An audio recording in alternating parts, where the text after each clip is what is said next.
मैं शर्त लगा के कह सकता हूँ कि कोई अंग्रेज का बच्चा भी इंग्लिश पेट से सीख कर पैदा नहीं होता, उसे सीखना पड़ता है।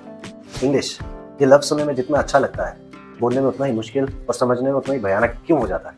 आखिर क्यों हम इंडियंस को इंग्लिश बोलना और समझना इतना ज़्यादा डिफिकल्ट लगता है? सभी इंडियंस को नहीं, लेकिन मेजॉरिटी ऑफ द इंडियंस को लगता है। चलिए मैं समझाता हूँ ऐसा क्यों होता है। तो इसलिए होता है क्योंकि इंग्लिश हमारी प्राइमरी लैंग्वेज नहीं है, ये हमारी सेकेंडरी, थर्ड या फोर्थ लैंग्वेज हो सकती है। फॉर एन एग्जाम्पल, मान लीजिए कि आप गुजराती हैं, वहाँ आपका बिजनेस है। गुजराती लैंग्वेज जो है वो आपकी प्राइमरी लैंग्वेज होगी। तो आपका बिजनेस सबसे ज़्यादा दिल्ली के अंदर है, तो क्लाइंट हैंडलिंग इंटरेक्शन के लिए आपने हिंदी सीखी, ये आपकी सेकेंडरी लैंग्वेज होगी। अब आप चाहते हैं कि आप अपना बिजनेस जो है वो इंटरनेशनली एक्सपैंड करें, तो आपको इंग्लिश आनी चाहिए। लेकिन इंग्लिश ही क्यों? चाइनीज, जापानीज, स्पेनिश, फ्रेंच, ये सारी लैंग्वेज है दुनिया के अंदर, वो क्यों नहीं?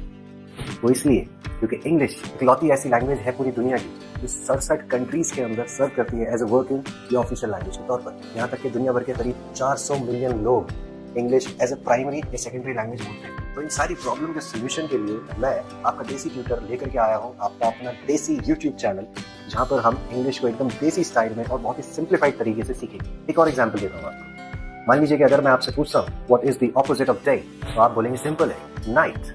लेकिन वहीं अगर मैं आपसे पूछूं what is the antonym of day, शायद आप कंफ्यूज हो जाए। शायद आपको पता हो या ना पता हो, ऑपोजिट और एंटोनिम दोनों एक ही चीज होती है। तो अगर आप सीखना चाहते हैं, बोलना चाहते हैं या सिर्फ इंप्रूव करना चाहते हैं, तो हमारे इस चैनल के साथ जुड़िए। यहाँ हम डे टू डे इंग्लिश के बेसिक से लेकर एडवांस लेवल तक की चीजें सीखेंगे, जैसे कि idiom, phrases, synonyms, antonyms etcetera, जिनको यूज करके आप न सिर्फ इंग्लिश बोलना सीखेंगे बल्कि अपने खुद के सेंटेंसेस भी बनाना सीख जाएंगे।